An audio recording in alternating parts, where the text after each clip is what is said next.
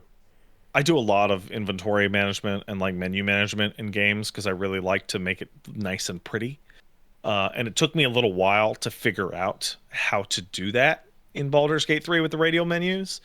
And the answer is pretty simple. You go into the interface and you turn off auto add of every single fucking thing so that you have more control. And then you take your regular attacks and your weapon attacks and you organize them the way you want. You take the spells that will always be on your character, permanently learned spells. You know, like what were you playing? Warlock? The Um, monk? yeah, monk. Yeah. Okay, so you take like Flurry of Blows and put that into a spot because Flurry of Blows will never go away, right? And then you leave, like, so for Gale I have 14 spell slots across various things. Then I leave 14 slots open in the radial where all my prepared spells would go, and then those line up in spell order and spell list, Okay. and so on and so forth. Yeah, I'm already just dreading the or inventory fucking pack folder system that I'm gonna to create at a point, because if you're not marking things as wares as you grab them, then that can waste a lot of time, I feel. And Well, I have yeah. good news for you, Wooly. Money doesn't mean anything in Baldur's Gate 3. You can just barter, right? No. What you can do is druids, some clerics, wizards, and some sorcerers can get a spell called Feign Death. And what that does is it knocks out a party member so that they won't be attacked, right? It's a kind of a niche use spell. Um, well, if you give a shopkeeper all your money, then they'll be your friend. And that means they gain the ally tag. And since they have the ally tag, you can cast Feign Death on them, which will knock them out, which makes them impossible to check you for pickpocketing attempts. Jesus Christ. Okay. So you give the shopkeeper 1,000 gold, then you knock them out and put them to sleep, and then you just steal from them for a couple minutes, and they can't stop you, including the gold that you paid them. What about line of sight for with anybody else? What about it? They're knocked out. Other people? Oh, well. Luckily, all the shopkeepers that you would do this to are actually weirdly out of line of sight Okay. of other people. There's that one first one, but I feel like there's like walking around. There's usually, in some cases, if you fuck around with something, there's at least one other person standing around that might be like, "Hey, what are Yeah. you up to?" Well, Okay. like there's a goblin merchant, right? And if you attack the goblins, then the goblin merchant attacks you, which is kind of a bummer because you would miss out on his wares. Unless you turn non-lethal mode on, because if you non-lethally knock out a shopkeeper, you can take every single thing out of their goddamn inventory. Okay. Question about that: when you click non-lethal, can you then do any attack and it will be No, non-lethal? no. Okay, because I I That is not correctly explained. I thought that's what it was, and that's not the outcome that occurred. Just melee hits. Okay. Okay, Yeah. because I thought that too. I fought some people that were mind controlled, and I was like, I'm gonna non-lethally shoot them with arrows, and Why make it a didn't toggle work. then? Why not just make it a like non-lethal attack button? I don't know. It's the same amount of inputs. You might I as don't well, know. Are there any? Uh, Is there any other type of non-lethal attack besides melee? no, So just make it no. one. Yeah, just make it a non-lethal attack. That's its Just own make it thing. like hit them with your blackjack, or Weird. what have you. Weird. I understand though. You can't exactly non-lethally somebody a fireball. Yeah, sure. Like Yeah, that makes sense, right? non-lethal Um, poison, etc. But um, so yeah, so I beat the second act, and the second act is a fucking like it's a fucking better ending than the fucking Mass Effect 2, despite only being the second act of a different game. Um, Fucking incredible set of dungeons and encounters, and it's so goddamn good. It's just so goddamn good all the time. I nice. can't believe it. I was talking to people, and I'm like, I feel like once I beat the game, I'm just gonna hit the new game, and that's apparently pretty common. Just go right the fuck back in. Have you grabbed any of those Withers fucking bonus characters? The hirelings, nah, The rival schools extra creative fighters there. nah. Okay. Because they don't. Because I'm just looking. I'm wondering do they get even an ounce of No, conversation? no, they exist for they exist to solve game design problems if you make some really extreme decisions Okay. Like if you need that a will certain leave class. you with no party. Okay. Gotcha. Like you are able to piss off every single member of the gang hard enough to the point where they will just get up and leave. And while beating the game with one character is probably possible, it would be really hard. Okay. So, freedom is yours, but if you take that, then here you go. Here's some buddy ghosts. You're gonna need a healer. Okay. Or you could I think there's some weird fish guys that want to kill one of your party members for a buff, and you could just bring one of the fucking losers with you and just sacrifice them, I guess. Because yeah, it definitely reminds me of the Soul Calibur 3 create a characters with names. The alt picks and all that shit.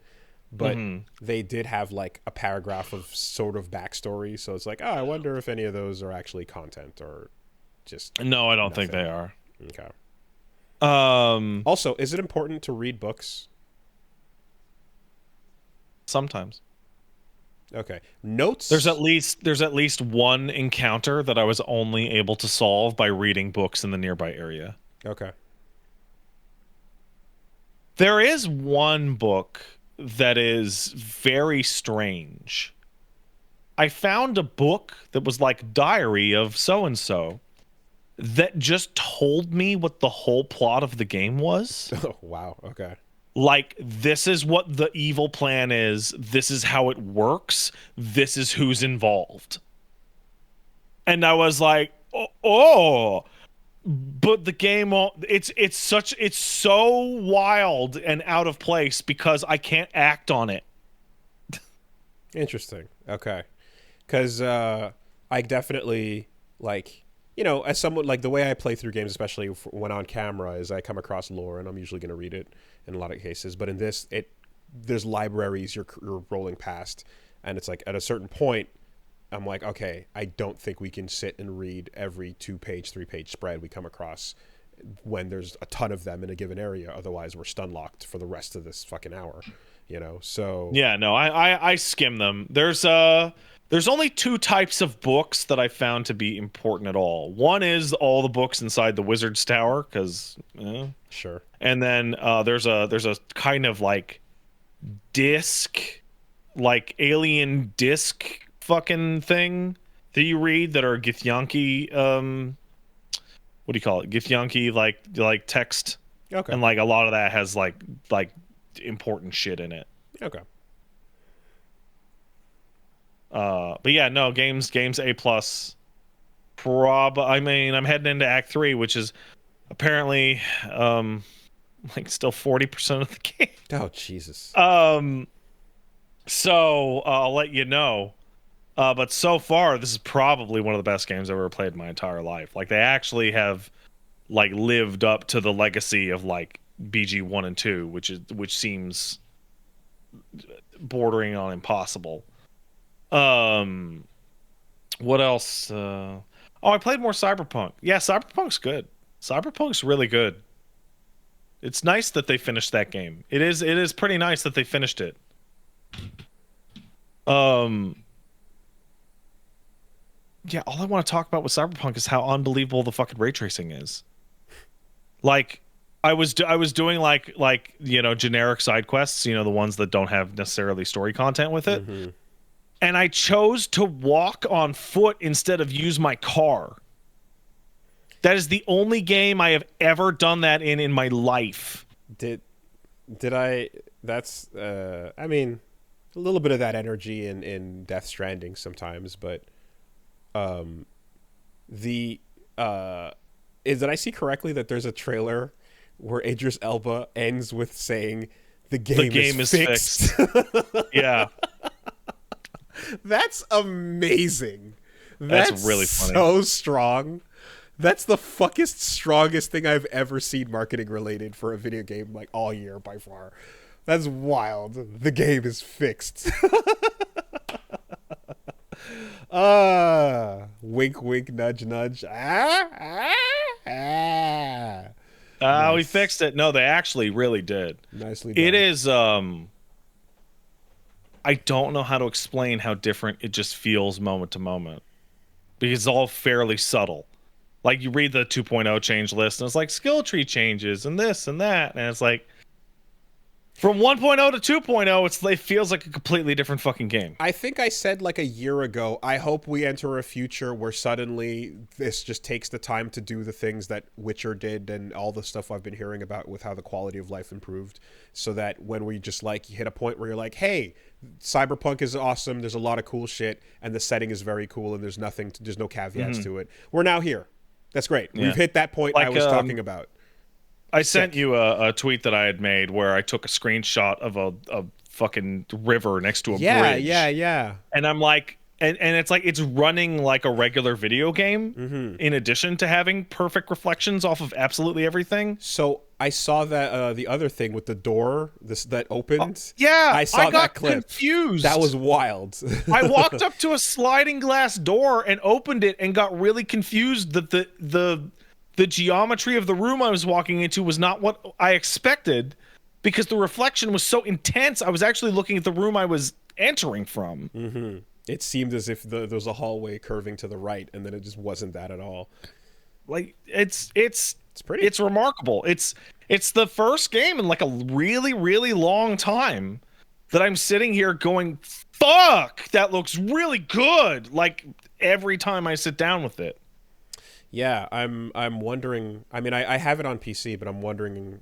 Yeah, I mean, it's like, is it like, should I get a new video card or should I like? Because I've been kind of just going for You like, should not get a new video card for a video game. You no, should get a new no. video card if you want to make some bad decisions. Well, it's more along the lines of like, I've been, I'm still like ever since what, like I think is it a 3080 I have? I think I have a 3080. So it's been fine, but I just don't like push my system that hard that often. And Yeah, I don't. the bad thing about the graphics that I'm describing with the Cyberpunk is that like a bunch of the game's like graphical features are like made for the 4000 series cards, which very few people have. And then a lot Like of I think there's one. I think like frame generation is like just straight up not available on anything but a 4000 series card. okay. And I also feel like I when I loaded up Demon Souls PS5, I kind of was like, oh shit, I can swerve over to this too and have a really gorgeous experience depending on the game, you know. Mm-hmm. So I'm willing to jump back and forth between both, pretty liberally. Mm-hmm. Cool. But yeah, no, it's the prettiest game I ever done seen. It's astonishing. And I'm going to be continuing it this week. I was like, should I? And the answer is yeah. You know what? Fuck it. That's a good game with weird robot shit in it. I will continue that on camera. Okay. Get fucking weird mantis arms. All right. Let's take a quick break, and we'll BRB. Oh, before we do, like that. So you know how I want to become like a toilet? Not necessarily, but just like any robot. Yeah. I walked into a CyberDoc store in that, and there was a gigantic like floor to ceiling poster of a man pulling his face off and revealing a skeleton with the giant text on it, "Do you hate your meat?" And I'm like, yeah. What's the dystopia part of this universe? I don't even. Yeah. Yeah. Chrome me up, man. I mean, like, if this were Deus Ex, we could have a conversation, but it is a 1-to-1 suffering rate of Night City fucking get into enhancing and chroming up, and you're gonna fucking, it's gonna end badly. Like, I feel like the moment No, that's for pussies. It ends badly for pussies. I think I'm built different. Just give me all the robot stuff. Yeah. Like, I think it's not even the moment replace all this, all of it. I would say like the moment you participate in the system, but it's like no, the moment you look at and start browsing through the website, it's gonna end badly for you. They didn't want it hard enough. Just all of this. Just go right. Just get all of it. I can keep. You know what? No, don't even keep the skeleton. Fuck it. You can give me. I could buy a better skeleton in a store. Damn, the San Devastan is titanium bones. Sick. Yeah.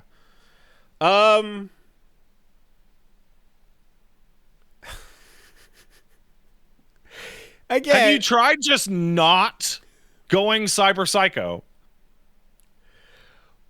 But like, what if the lead up to the fucking explosion is so sick though? Right? What if the shit you're doing right before you just pop is awesome? Like quadruple S rank, you know? There's a conversation to be had.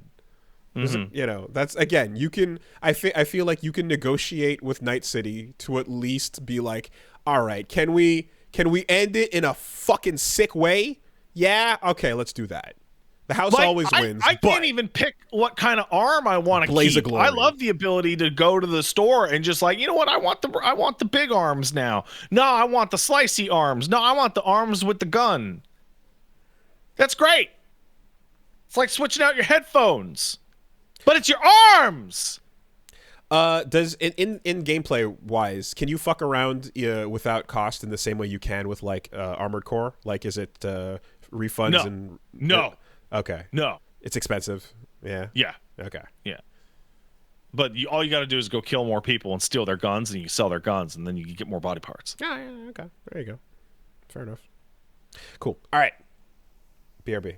I'm gonna go piss.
I just I just scrolled for a second briefly, and I saw a post that's warning: Wooly has played a Fate. What have you done? Oh Fate no. posting is now relevant. It's over. It's ogre even. Might even be You know, Jover. I actually just got a really fantastic explanation because I was talking with folks in chat while we were gone about like, I don't think cyberpsychosis makes any sense because we live in a world where people have robot hands and robot legs and pacemakers, and Yeah. artificial organs, Yeah. and those people aren't going cyber psycho. To which point, someone reached out to tell me that Mike Pondsmith, the creator, explained that medical cyberware doesn't lower your humanity or empathy because you are using it to make yourself whole. For example, I was not born with mantis arms. Mm-hmm. To which I say, well, I should have been. This is bullshit. Mike Pondsmith is wrong. Replacing something that you're missing versus Improving. adding to what you have is where your brain starts to break down. Yeah, I get it. That being said, even from the short amount of the Cyber Psycho quests that I've done, it is kind of implied to be a fake illness in game. It is implied to be a general catch-all term that people are blaming actual undiagnosed mental illness as, oh, it was the implants that made them crazy. So you get to ignore post-traumatic stress. You get to ignore schizophrenia. You get to ignore drug abuse and alcohol abuse and blame it on, oh, they went crazy because of the fucking robot. I can't say anything. Yeah. Yeah, okay. Edge Runners came second. Yeah, that's it. You know, it's it has its own opinion on that sentiment. I think. If that opinion is different from the one, then it is wrong.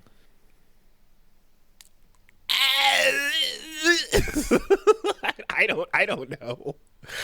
I mean, are we in a Star Wars expanded universe, alternate universe kind of situation, secondary content? Oh God, I hope not. That is the most confusing thing ever. Yeah, no. Cyberpsychosis is extremely real and relevant, and is based, and the world of Edge Runners, at the very least, is heavily dependent on that concept. Like the whole story, actually. But yeah, I don't know. Yeah, someone says it takes liberties. Others say it's the right. I don't know. I don't know the source material. There's only one person that can answer this. Is this just this is a really strange setting to have this discussion on because originally wasn't the setting Cyberpunk 2020? Was that the original title? Yeah. I believe it was. And it's like, I mean, hey, every Mega Man game took place in 2000X, right? yeah, 2009 at the. So it's like we have robot people now, right? And they're not cyber psychoing anything. Well, so like this is, I guess, a little bit of a Ghost in the Shell question too, right? But like, are we talking about, like, are these interfacing implants automatically hooking up to your brain, or is it just a mechanical replacement for the thing underneath your kneecap? You know, Some are. The hand ones attached to your nervous system, the really high end ones. so yeah, anything that anything that attaches to your nervous system and allows you to feel is going to automatically feed into the brain and have a back door to fuck you up, or, you know, enhance you, whatever the case is going to be. All the good shit, all the quality shit, I imagine.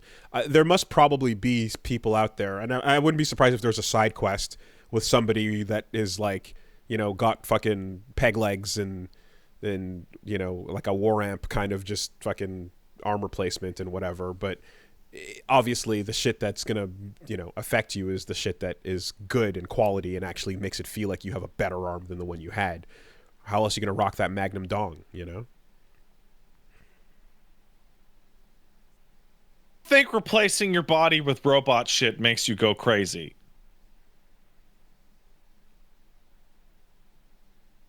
The good And I'm willing to test that out. There you go. There you go. Yeah. The good shit. The good shit that needs to, you know, interface properly. Um. Anyway, let's take a quick word from our sponsors.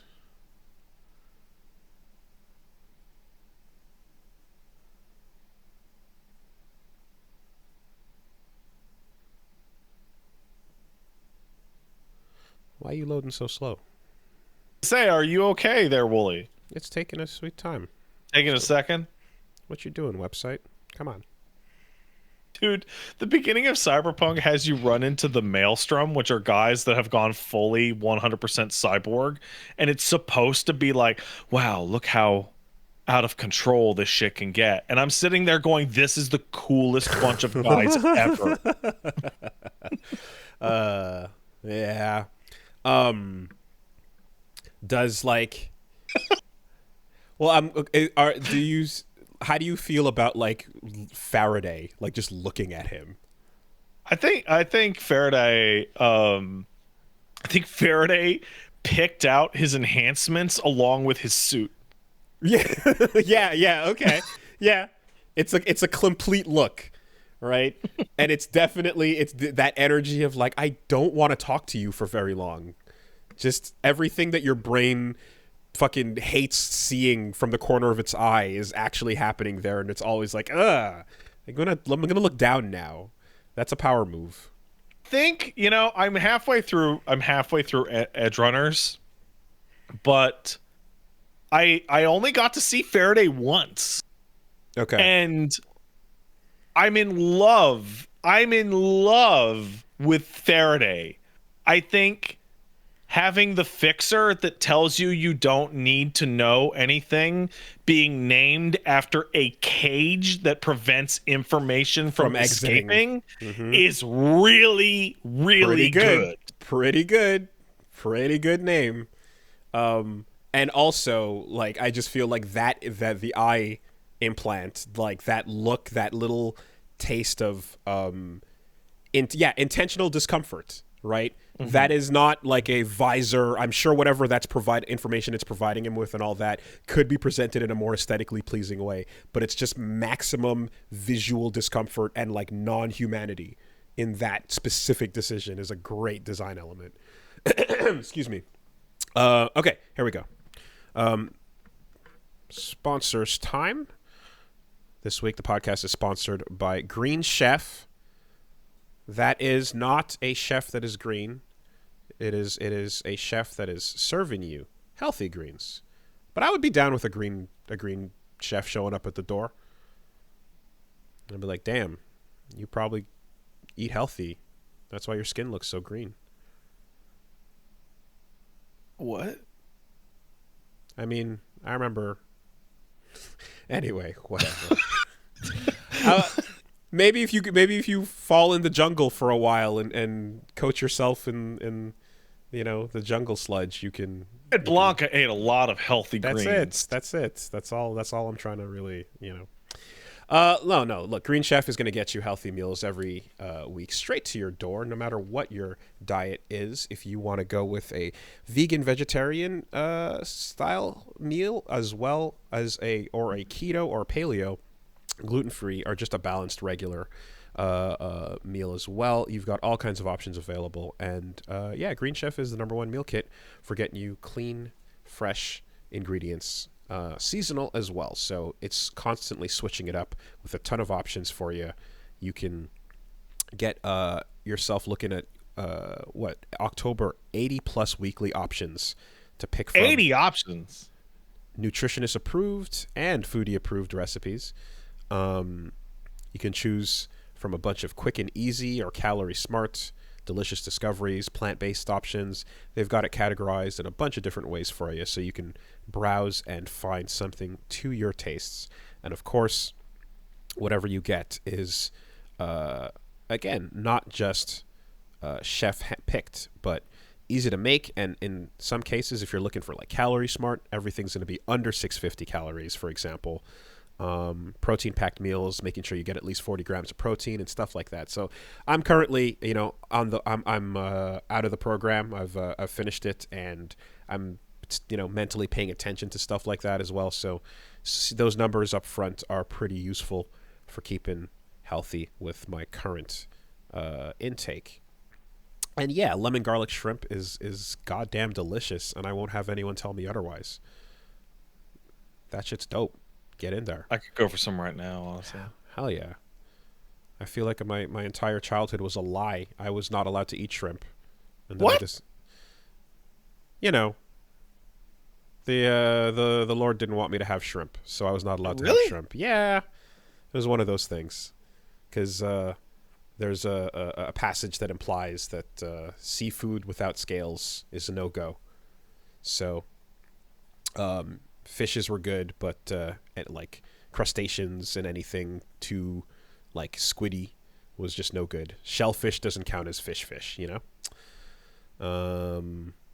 So I learned later that it's damn good, and it's especially good when you get buttery lemon sauce with it, which is available in your Green Chef delivery kit. So yeah, get in there. You what you want to do? Let me pull that up a second again. It's a little laggy. Where'd you go? What'd you do? There you are. Go to greenchef.com/60superbeast. That's the promo code. 60superbeast. Because you're going to get 60% off plus free shipping. That's greenchef.com/60superbeast to get 60% off plus free shipping. The #1 meal kit for eating well. Green Chef. Get in there. Get yourself a weekly healthy meal with a ridiculous discount. Thanks, Green Chef. Thanks, Green Chef.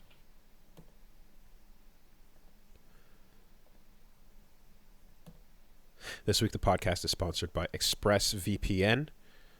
And I love ExpressVPN.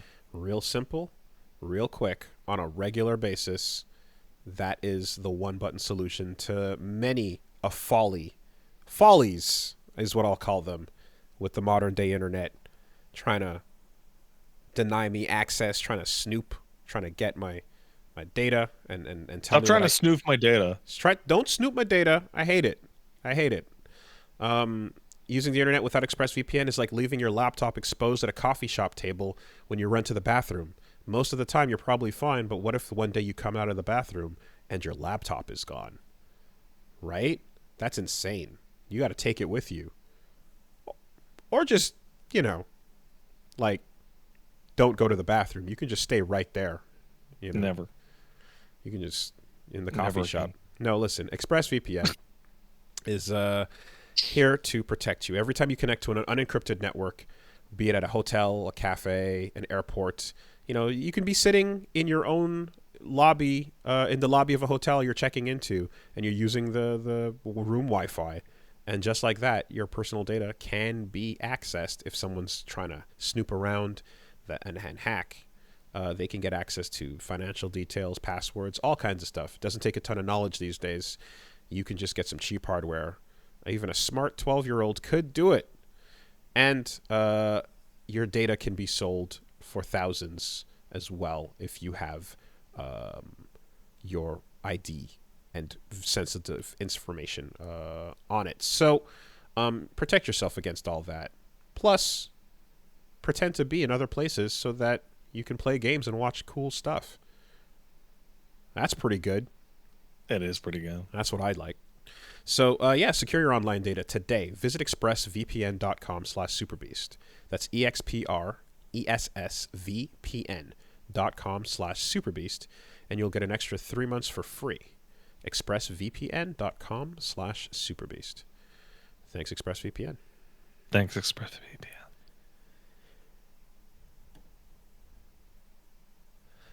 And this week, the podcast is sponsored by Babbel. That is the language learning app. What do you call a person that speaks 3 languages? Trilingual. Someone who speaks 2 is bilingual. Someone who speaks 1, American. Wop wop. Womp womp. Is that in the? That's is that hey. in the I'm thing just. you're reading? I'm just. Hey. I'm saying what I was told to say, y'all. That is hilarious. Get cooked. No, only 22% of Americans speak a language other than English at home. Start learning a new language Really? this fall. Mm-hmm. That's a stat. Does that include first generation immigrants? Because if it does, holy hell, you guys got to get it going. I mean, it's it's only 22%. So you can fix that. You can start learning a new language this fall, and be the exception, not the rule. Babbel can help you start learning a new language in just 3 weeks. And of course, you're not talking about the AI generated fake robo voices or anything like that. They're real lessons from real native speakers for real conversations, and the tips and tools are going to help you with stuff that's going to be used in real life situations as well. From checking out the examples myself with a little bit of the Brazilian Portuguese, it's stuff that you're going to walk around if you're going to a shop, if you're trying to find your way through and navigate. You can have basic conversations as well. It's very real, and the pronunciations are again coming from native speakers. So studies from Yale, Michigan State University, and others prove that Babbel is better. For instance, one study found that using Babbel for 15 hours is equivalent to a full semester of college. I would believe that. That's crazy. So, yeah, over 10 million subscriptions sold. Babbel's a real language learning tool for real conversations. So for a special limited time, our listeners can get a deal. If you get started right now, you can get 55% off your Babbel subscription. But only for our listeners at babbel.com/superbeast.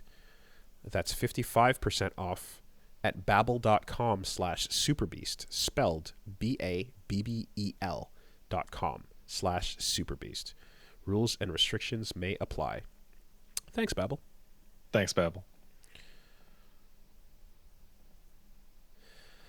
All right. This week in the news, everybody's fired. Everybody is fired. Redundancies. That's the British word. Hey, listen, if you got fired, I'm sorry that you got fired. You probably shouldn't have gotten fired. Yeah, so the number is 16% of Epic's workforce has been cut, 870 jobs, as Fortnite has not grown at the rate it was expected to. And, when asked for comment, CEO Tim Sweeney says that the layoffs will enable Epic to get to the other side of profitability and become the leading metaverse company. So, hey. Hold on. Hey. Are you talking about Tim Dumbass Sweeney, who got fucking iced the fuck out by David Szymanski the other day on Twitter for saying that American capitalism isn't a political idea? And then when he got asked, hey, how come you don't put up Unreal Gold again? He just fucking disappeared off the app and then went and fired a bunch of people like later that day? Also that same day, an increase to the cost of V-Bucks. So on Fortnite as well. Somebody pointed out as a result of this that Epic seems to be in a really weird place where they're doing that the company has to grow infinitely thing, which is impossible because Fortnite can't get any bigger. It's already the biggest, so it can't be more the biggest. Well, right? It did more the biggest before when it was the biggest, so even more the biggest. I guess it did, but it can't more the biggest, right? So what happens is, well, they need to show growth, right, on their platform. And I was pointed out that it's like, what would really show a lot of growth and a lot of extra users? If you were to like use your Fortnite money to buy a popular online game and then force everybody to play on your platform, like Rocket League or Fall Guys. That would show growth. Because look at all these new people coming to our online service. Wow, there's so many. Yeah. But then the next quarter, you have to do it again, So and there's you a lot can't do of it every quarter. a lot of this stuff is having widespread echoes, and in particular, QA departments are getting targeted aggressively in a lot of these cuts as well. There's of course third party QA situations where technically, even though you've been working on this company's games for years and years and years, you're under an umbrella of a third party company. So if you get released from that, or if that project gets pulled, it's not technically a layoff. That's a big part of how the industry has been going. There's shit like with Team 17, for example, where a ton of job losses happened there as well. But I think the difference in this story is that alongside all of the firings, the CEO is also being let go. And that's interesting because that never fucking happens. Yeah, you're Usually, right. It when there's a doesn't. ton of layoffs, there's no fucking, and then you fall on your sword, and then you Tim, and then you too. No, Tim, Tim. hey Tim, dumbass Sweeney, you want to give it a shot? How about you? You no. Okay, of course not. Never. So try again next time and see how many lives you can fucking roast in the process. Yeah, it's kind of wild when like the season of layoffs occurs and you just kind of see this like inhale moment across the industry. I forget who it was, but somebody who I follow described that, for an industry that makes more money than every other entertainment medium combined, I don't understand why it's impossible for anyone to keep a job for more than 5 years. I mean, it like if you follow the base rule of like make a small studio, make a thing, people like it, get acquired, join the giant thing, get pushed into the orb, not into the mass blob of wherever the jobs are, get your team split apart, and then when the time comes, the axe comes and out the door you go. Yeah, that trajectory gets a bunch of people paid on the way, so you can't really slow it down unless the person that started it is like basically going to resist that buyout moment. But you know, profitability and infinite growth, as you mentioned, as an incentive, mean that there's a fucking conveyor belt to that So, situation as long as like, the decision makers don't change over the course of 10, 15 years. so we watch this happen over and over and over and over and over, and it's like, okay, well, we're gonna force growth by acquisition. You can't do that forever. So now you're gonna force growth by cutting, right? But then you hit the moment where you can't cut anymore. And then you force growth by just charging more for everything. And Yeah. you said the cost of V-Bucks went up The already? same day that the Yeah. Oh, layoffs occurred. wow. So they just skipped right to the end. Same moment. That was the meeting to decide who was gone was also a meeting to confirm the price hike on the yeah. So yeah, and it's interesting. And I did see more than one person like talking or theorizing that like the whispers of unionization might have something to do with it, but I Oh, don't. I wouldn't be surprised. I'd be curious to see if like, I'd be curious to see if there were places where that type of axe dropped while emails were being floated around. It'd be the timing would be interesting. Of course, there's no proof certainly, but yeah, if McDonald's is willing to or Walmart are willing to like raise a building to the ground, the moment two people start talking to each other.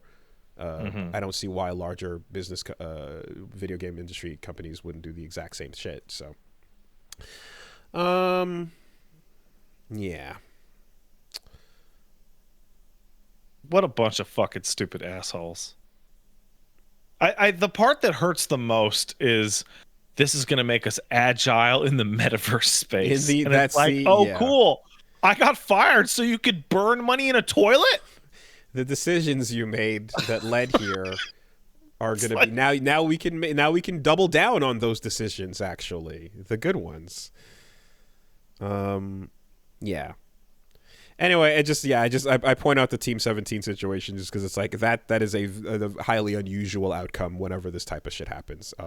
If you're part of anyone that obviously got fucking laid off for this shit, that sucks. And yeah, it's time is a flat circle. Good job, industry. Um.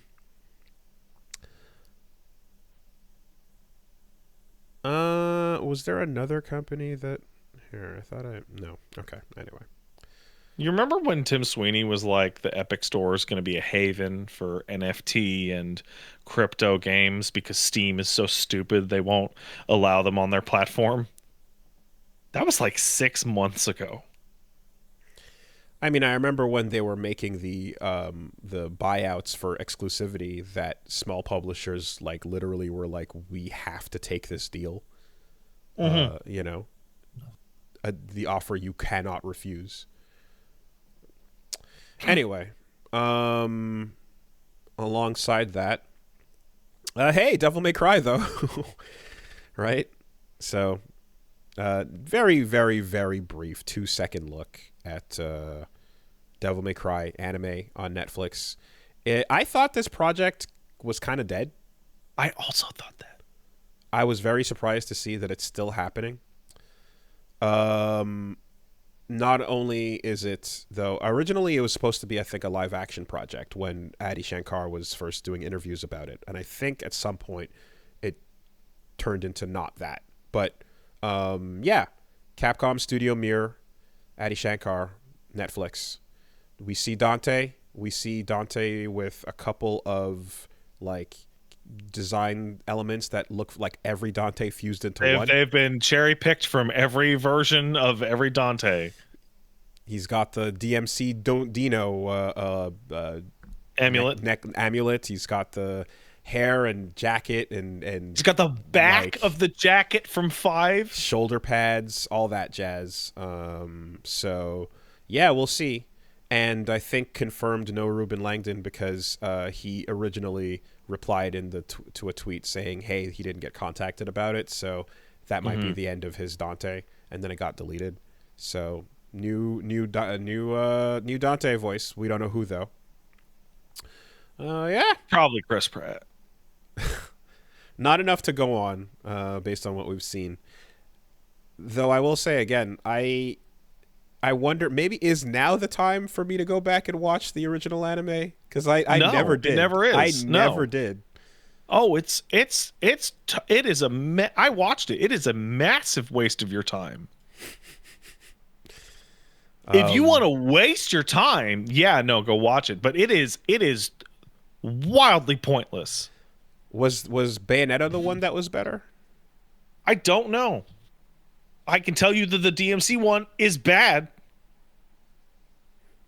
Because It's really bad. I remember one was received as like, it's okay. No, all right. Well, never mind. You are better off watching Fate music videos than watching that goddamn Devil May Cry anime. Damn. You will be more satisfied. Can I just go watch Gungrave again? Yeah. No, you can't. Because I don't want to hear you talk about how you don't like the cool part and you want the stupid mafia shit again. I can't handle that conversation again. No, man. I want my dumb cowboy. I want it. Okay, you want the dumb cowboy now? I want my dumb cowboy. I do. All right then. Yeah, go watch Gungrave then. Yeah, not much to say until we actually get a real look at it, but we shall see.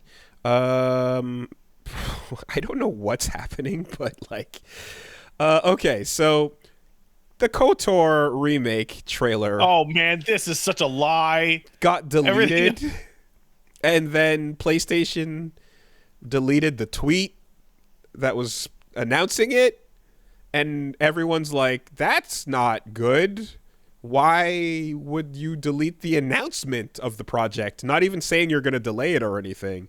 And so Steven Totillo asked Disney what was up, and Sony basically came in and replied, as part of normal business, we delist assets with licensed music when the license expires.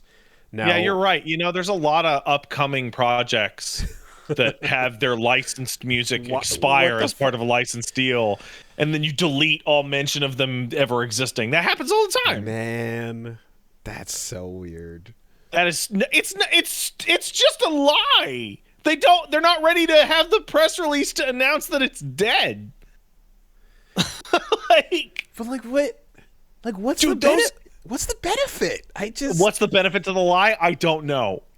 I bet you fucking anything they want to ride it out to the end of the quarter before they cancel it. how did KOTOR get super double cursed in the span of 2 weeks? Oh, you think that's fucking funny, Wooly? Do you remember the KOTOR 1 remake? It was announced like within 10 minutes of the fucking Black Sun game with fucking heavy didn't go rate help.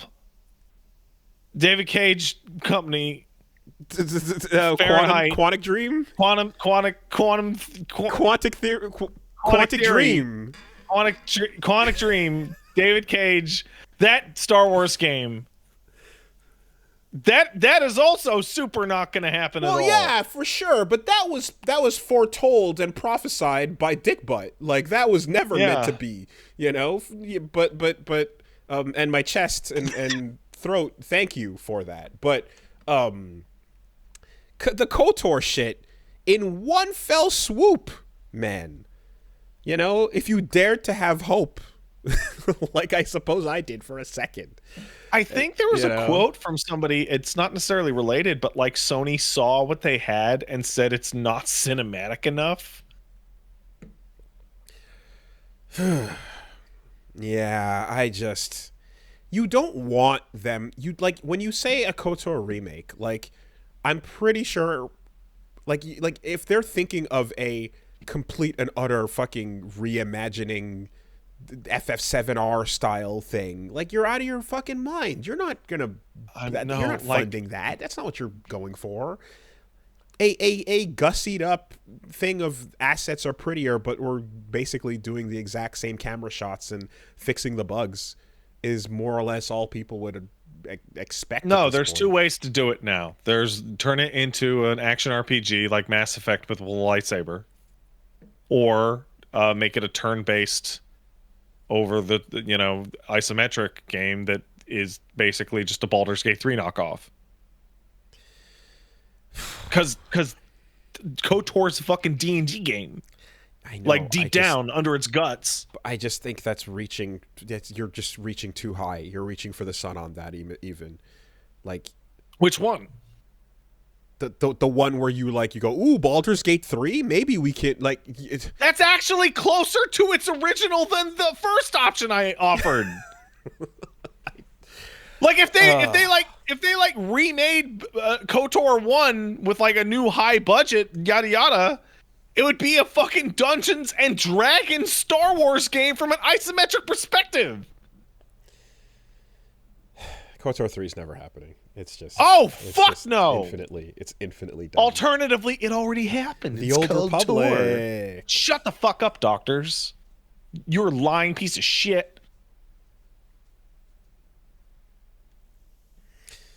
I saw the tie-in stuff. It was there. That's okay. Can we just here? Let's turn our attention to something great. So, great black otaku, aka Brennan Williams, aka the End of the show. yes, of Better Wooly fame, released free from the WWE contract. Him and Mansoor have been getting into it, talking about their adventures behind the scenes about what's been happening with how things were over at the company, and This is about fucking Randy Orton. they've been on Twitch, and shout outs to them. Go fucking check out Brennan. Go check out Jibbo and Great Black Otaku on Twitch and everything. They're doing it. just told a great story that just, yeah, it's just, so they're telling about how backstage Randy Orton came up to them and was like, hey, you guys like video games, right? And they're like, oh yeah, totally. And he's like, We love yeah. video games, Randy Orton. And Randy Orton's like, oh yeah, like you guys know that one there, the Elden Ring? You seen that? You know? Yeah, And they're everybody like, loves Elden Ring. Who doesn't From love Soft, Elden we're Ring? Oh, super it's in, great. big great game. And he's like, yeah, man, yeah, that game, so fucking hard though, eh? And Yeah, it's pretty hard. he's like, yeah, I couldn't deal with that shit, so I just paid some guy $1,000 to go get me all the runes so that I could just max out my character, and now I'm going through it, and it's awesome. It's great. What a good game.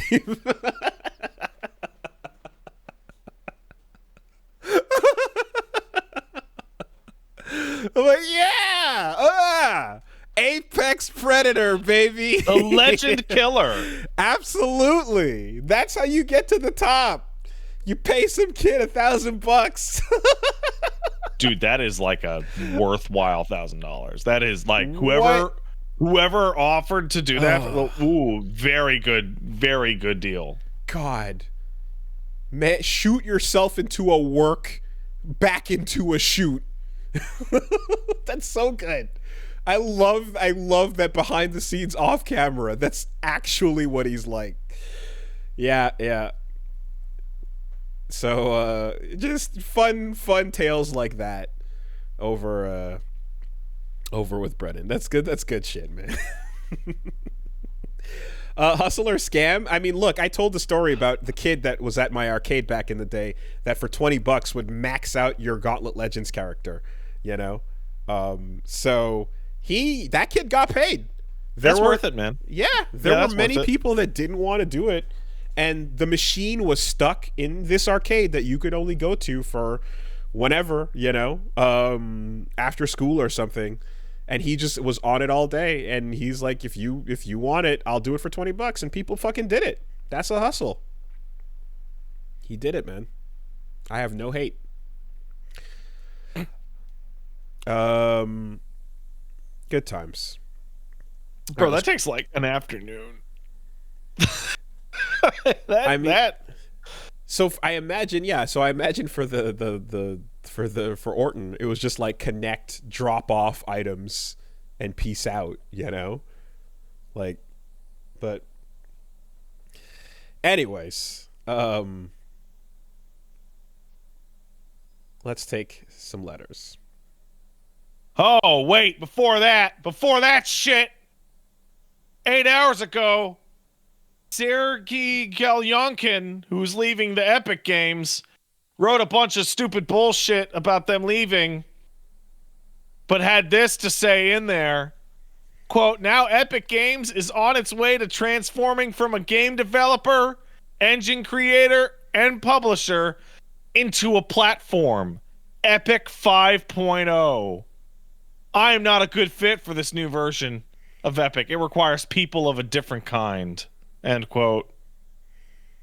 Is that Oh, this shit's about to suck so much ass. Is that like a meta platform? Oh, I don't know. But whatever they're about to do, it's gonna fucking suck.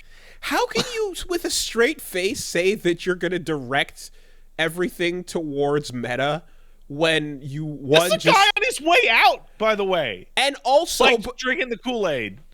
But also, like, didn't they like Yes. literally just announce that, like, a couple months ago, that like that change cost Facebook like all the money in the world? It destroyed Facebook as a company. Like, it just Facebook used to be like more money than God, like competitor to Google, and they're no longer the swerve in to that, Meta. It just evaporated most of their value because it's so awful, and no one wants it. Damn. Hey man, what if you could pretend you're at the grocery store, but in the VR, and it's like I don't even want to go to the fucking grocery store for real. Why the fuck would I want to go to the fucking grocery store in a fucking computer?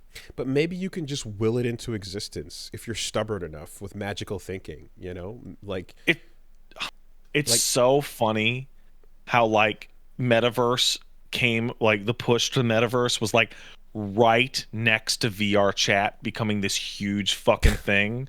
But VR chat is a toxic nightmare pornography shithole that is awesome as fuck. But Cookie Crisp doesn't want to fucking advertise in your hentai porn room. All, So the Zuck can't make it work. also, they a lot of those decisions were made on the start of quarantine, Among Us pop off, isolation version of the internet, which is not the situation anymore. Hey, listen. VR and the metaverse, all they need is a situation in which people are locked inside their homes with nothing to do, and other forms of digital entertainment are unable to be purchased for years at a time. And in that situation where there's no competition and they're a captive audience, that's where Meta and VR can shine. Except it didn't. And the pandemic, combined with all video games not being purchasable, will never happen again. Fucking will never happen again. Did you just pot yourself down? I know. I'm Oh, knocking you knocked on fucking wood. wood. Okay, yeah. Yeah. Will never happen again. But, and like it, they were. If it can't happen under that circumstance, it will never happen. I think there was a report from like Forbes or something a couple months ago where they clocked the daily metaverse users at like 40 total worldwide. That's fucking wow. I think the average user spending a day was 0. Oh, it was lower? It was lower? Fuck. Jesus Christ, man. That's basically fucking Babylon's Fall numbers, like you're talking about. Hey, All right. I gotta take a quick break before we head over to emails. I gotta Sure. help the dog have some piss. BRB.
All right.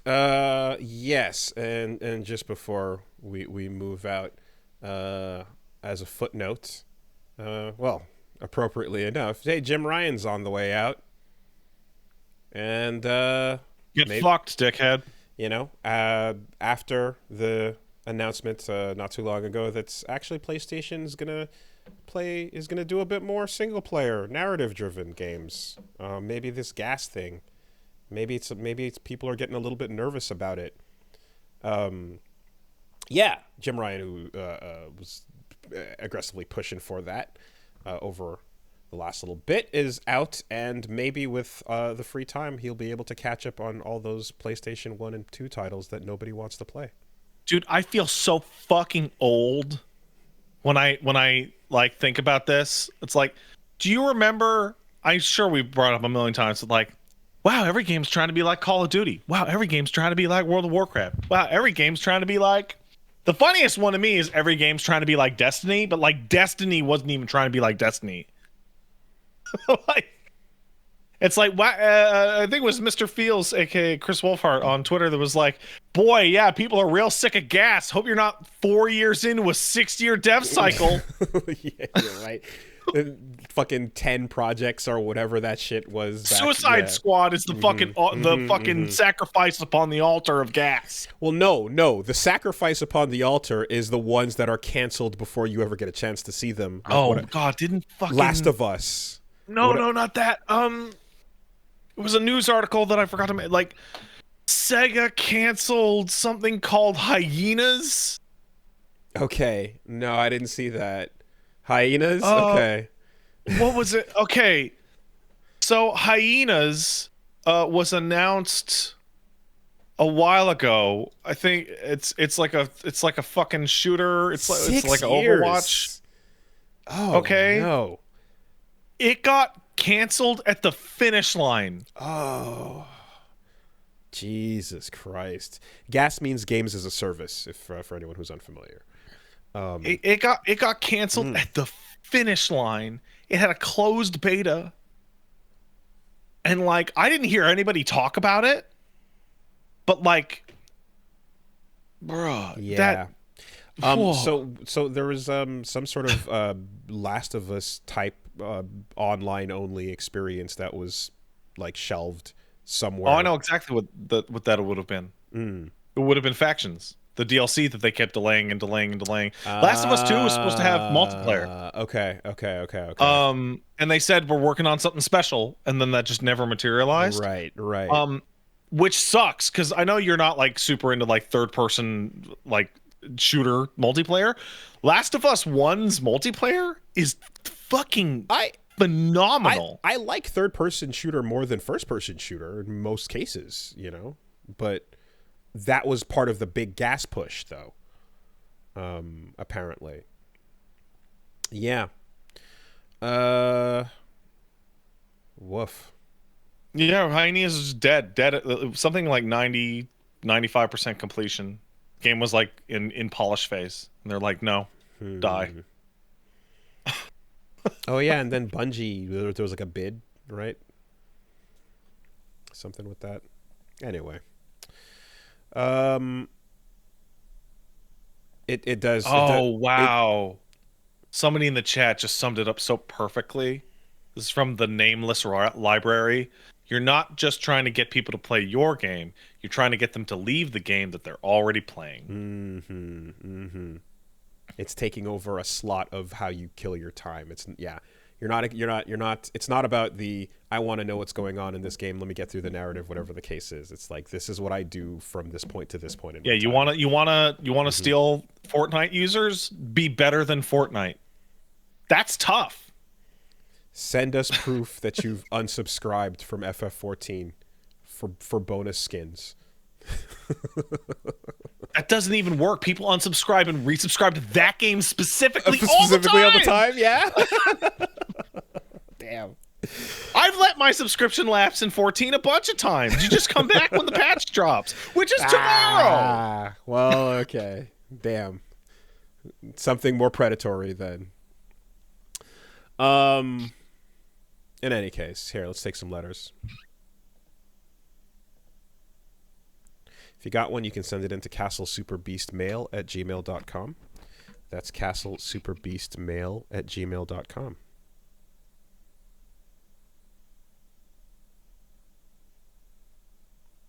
Yeah, I saw that big ad for Counter-Strike 2, and I went, what? Is that That's real?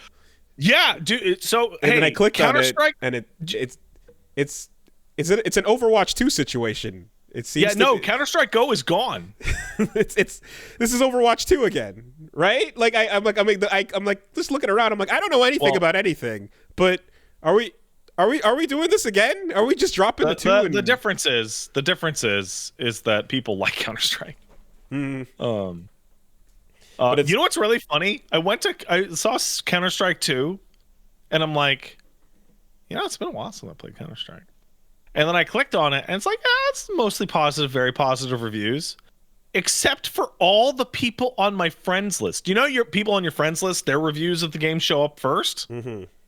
And it's like all the people on my friends list that are like kind of my age are like horribly unintuitive, insanely punishing, don't have the time to learn this kind of game anymore. And I'm like, dude, I barely had the time to learn Counter-Strike back in 1999. Now, correct me if I'm wrong, because again, outsider looking in here, I seem to recall a time when a new Counter-Strike came out and then it was an engine switch, which led to a bunch of features being gone and things feeling different in a way that everybody hated.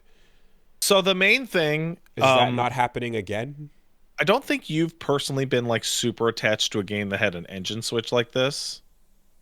But like I played a little bit of Counter-Strike and I played a little bit of Day of Defeat. And what they do is they switch to the new engine, which they say is better, but it actually sucks because you're not used to it and you want the game to play like it did forever. So that's what happened when Day of Defeat and Counter-Strike switched to Source, where you went, wow, this graphics a lot better. Oh, it doesn't feel exactly the same. And I've been playing this game for years and it felt exactly. So I don't know if from Go to 2 if people are having that same experience. Okay. Does it feel different and people hate it? Yeah. Okay. Yeah. It's I want it to be better, but I want it to stay exactly the same as it was in 1999. Is that so much to ask? Turtles in Time reshelled? No. Okay.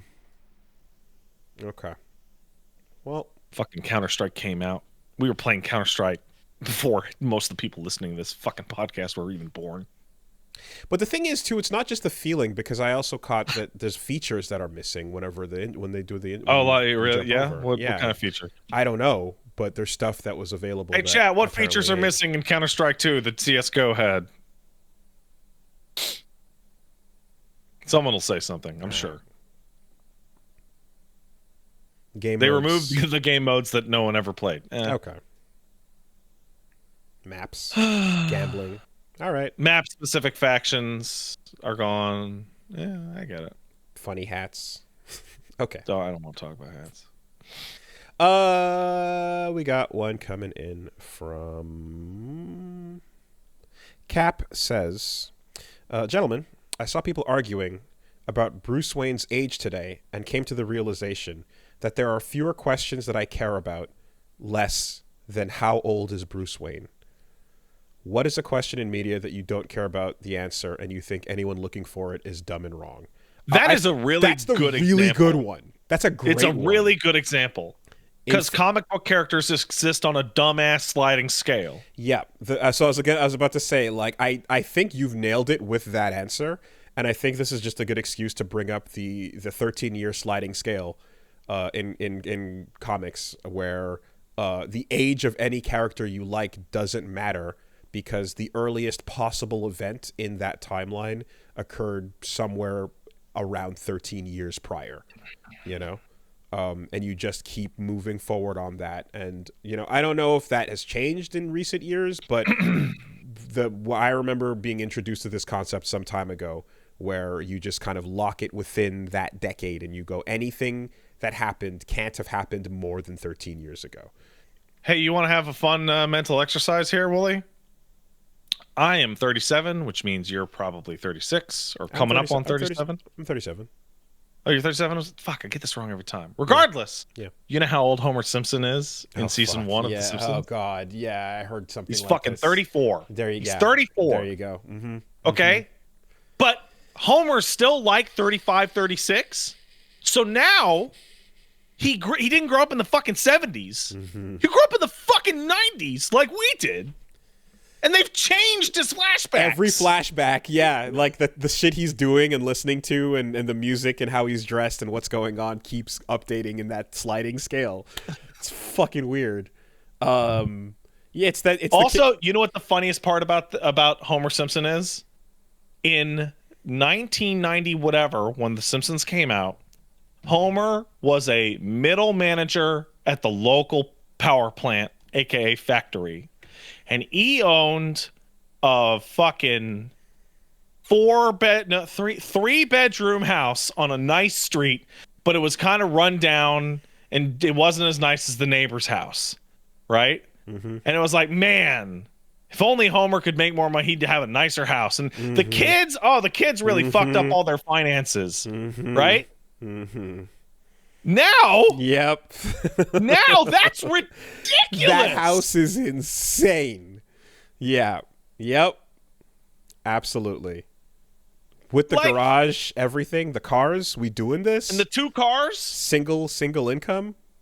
What the fuck, bro? Like, you want to see how fucking out of touch the fuck your parents, most of your parents are with like the realities of what shit costs? Go fucking look at The Simpsons and watch how poor Marge and Homer are in that first season. Like the season finale of season 1 is they're too poor to get Christmas presents, so they get the dog, right? But they own a house and two cars. But at bare minimum, you've got this land and a giant house on it. Yes, exactly. It's the fucking no, it's the old man in Battle Network that's like, I'm 30 years old. Anyway, there you go. You answered your own question. Excellent. Yeah, no, you have the best one. Like, and I have one. You know what's a really annoying question? Yo, what's the deal with the angels in Evangelion? Where are they from? Oh, who cares? Christ. Who cares? I mean, I've read like extensive fucking things about like literally the origin planets and Adam and Eve and the 9. Yeah, you know where that like all that. You know where you got that information from? The fucking shitty PS2 game where they jammed all that information because the showrunners didn't give a fuck. They're the progenitor. You know why race. they're called angels? Because Anno thought the name Angel was cool. Sure. That like.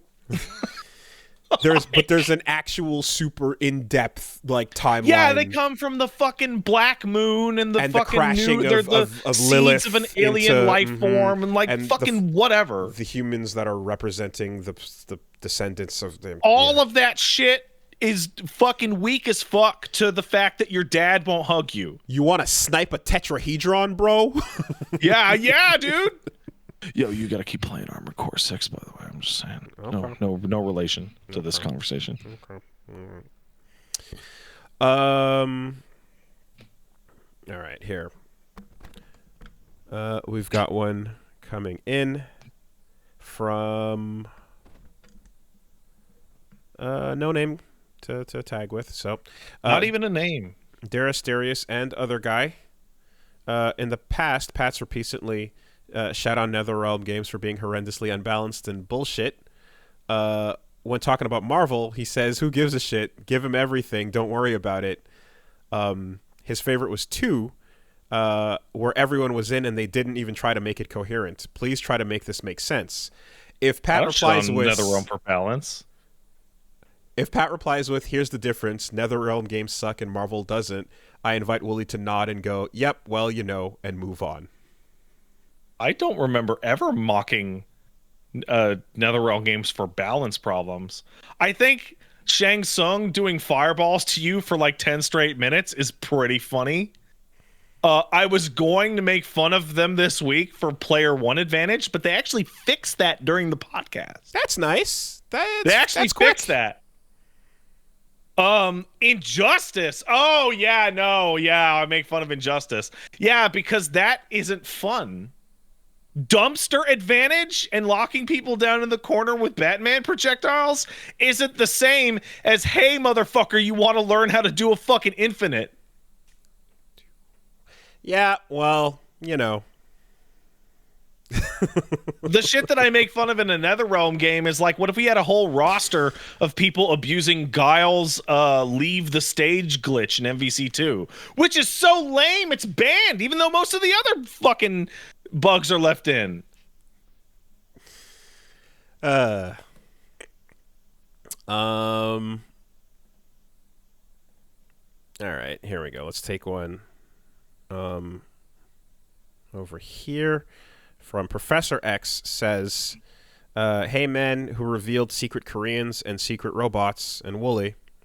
Big update from the anime trenches. Oh no. Bandai Namco has decided to follow in RGG's footsteps to introduce their own secret race characters in their video game tie-in anime, Sinduality Noir. They got clever with it by introducing 3 pale robo-ladies with white hair and then revealing that one of the 3 was a secret black chick at the end of the season. The character that had been black from before the show even started, but she got amnesia so bad she lost her robo-melanin until she got her memories back. Presumably it's related to the game that keeps getting delayed. There's a 50% chance that one of the other pale robo-ladies is also a secret black chick." This rules. Does this mean anything to you? Do these words mean anything? They didn't even mention a name, by the way, of this show or game. Is there a name in there? Sinduality Noir? That seems fake. Is the duality the noirness? I mean, is that what noir... Is that the double meaning? No, I don't know. Okay, hold on a minute. What are we talking about? Humanity has to seek refuge deep underground due to an unprecedented calamity known as the Tears of the New Moon. Watch it now. 12 episodes. This just seems like nonsense. Damn. That's some anime happening right there. Well, shit. I really feel like it's impossible to explain to people just how insane Yakuza 2 and Yakuza 6 are with secret Koreans and secret Chinese people. I mean, I got introduced to this the concept slightly with the arrows out of nowhere from the sinister buildings that just got that guy that one time, and then also a little bit of Zero introduced a touch of Koreans as well. I want to say it is impossible to overstate how crazy and incoherent it is. Like, you have people sitting around just going, anyone at this table could be Korean. We don't know. What if? And guess what? One of them was. But he was a good secret Korean. God damn it. Like, oh man, fuck. That plot is so nuts. The secret Korean I met in real life was the best. He fucking showed us where to eat some good beef. Okay. Okay. I'm going to assume that I'm guessing that in a fate, one of the biggest reveals in Yakuza 6 is that a character happens to be Chinese. Like, it's like it is like the end of the world. That you find out that this guy is Chinese. I'm gonna go ahead and guess that this Sinduality Noir shit is probably in line with the Fate shit, where it's like some power-up forms involve your skin getting darker, and that's probably what this person is referring to. All right, that's satisfactory there. The Like a Dragon games are so incredible. They're so nuts. Yeah, but like, now that it's in America, are we gonna have a boardroom scene where someone at this table might secretly be black? No. No. And then one of them was. No, what you're gonna run into is like, wow, it's crazy. It's crazy how many white and Hispanic people in Hawaii can speak Japanese. Oh, Like shit. they're native Japan. Like, oh, it's crazy. What? Amazing. All right, out.